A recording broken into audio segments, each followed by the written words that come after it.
مایوس ہونے کی قطعاً ضرورت نہیں ہے۔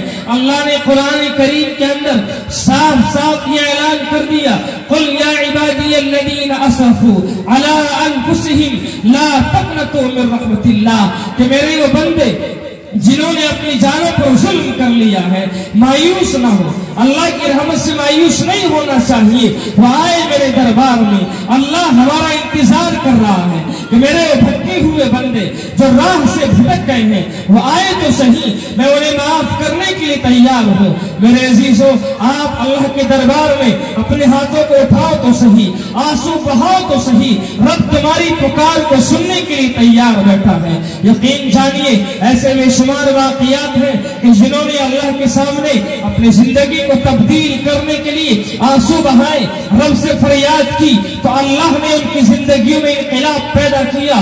آؤ میں بتلاتا چلوں، ایک نوجوان کا دل خراش واقعہ سناتا چلوں۔ حسن بصری کا زمانہ ہے، ایک نوجوان، اس کے والد محترم کا انتقال ہو گیا، اور انتقال کے بعد والدین کی وراثت، اس کے والد محترم کی وراثت وہ لڑکے کے حصے میں آئی۔ انتہائی مالدار گھرانے سے وہ لڑکا تعلق رکھتا تھا۔ بچے کو جب باپ کی وراثت ملی تو چنانچہ ورثے کا مال تھا، اور اس مال کو بچے نے برباد کرنا شروع کر دیا۔ عیاشی کے اندر، بدکاری کے اندر، شراب نوشی کے اندر، جوئے بازی کے اندر اس نے باپ کی دولت کو برباد کرنا شروع کیا۔ اس کی والدہ محترمہ نے اس بچے کو سمجھایا اور کہا کہ میرے لختی جگر تیرے باپ کی دولت تجھے مل گئی، لیکن اللہ تعالیٰ کے یہاں تجھے اس کا حساب دینا ہوگا، ایک ایک لمحے کا حساب دینا ہے، ایک ایک روپے کا حساب دینا ہوگا، اس لیے اس دولت کو برباد نہ کر، اللہ کے سامنے حساب دینا ہوگا۔ لیکن بچے کی بات سمجھ میں نہیں آتی ہے، وہ اپنے باپ کی دولت کو برباد کرتا رہا۔ اس کی ماں اپنے بچے کو لے کر حسن بصری کے پاس جاتی ہے، اسے سمجھاتے ہیں، لیکن بچے کی سمجھ میں کوئی بات نہیں آتی۔ کیوں؟ اس لیے کہ ابھی اس نے اپنی زندگی کے اندر تبدیلی لانے کی فکر پیدا نہیں کی ہے، اس لیے بزرگوں کی نصیحت اس پر اثر نہیں کر رہی ہے۔ لیکن نوجوان اپنی زندگی کو برباد کر رہا ہے، غلط صحبت میں بیٹھتا ہے، شراب کا عادی ہو چکا ہے، جوئے کا عادی ہو چکا ہے۔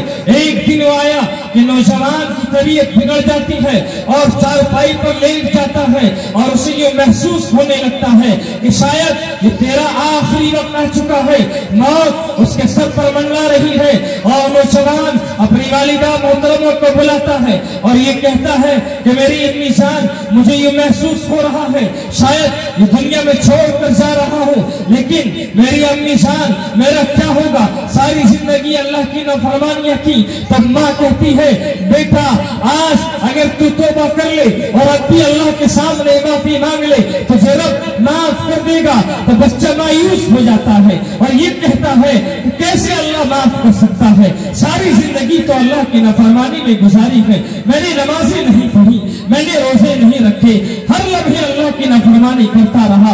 تو ماں نے کہا بیٹا مایوس ہونے کی ضرورت نہیں، ابھی میں حسن بصری کے پاس جاتی ہوں اور میں تیرے مسئلے کا حل نکال کر آتی ہوں۔ چنانچہ ماں ہوتی ہے وہ حسن بصری کے دربار میں پہنچی، دروازہ کھٹکھٹایا، دوپہری کا وقت تھا، حسن بصری قیلولے کے لیے لیٹے ہوئے تھے، آرام کر رہے تھے۔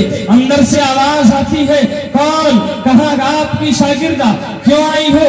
کہنے لگی کہ میرا بچہ شاید اس کا آخری وقت ہے، آپ چلیے اور بچے کو توبہ کرا دیجئے۔ میرے عزیزو، جب ماں یہ پیغام لے کر حسن بصری کے پاس جا رہی تھی تو بچے نے یہ بھی وصیت کی تھی کہ امی جان ایک بات سنتی چلی جائیں کہ جب اگر آپ میرے پاس آئیں اور آنے سے پہلے میرا انتقال ہو جائے تو میری نماز جنازہ حسن بصری سے پڑھوانا، اور دوسری وصیت یہ ہے کہ مجھے مردوں کے قبرستان میں تدفین مت کرنا، مجھے دفن مت کرنا۔ کیوں؟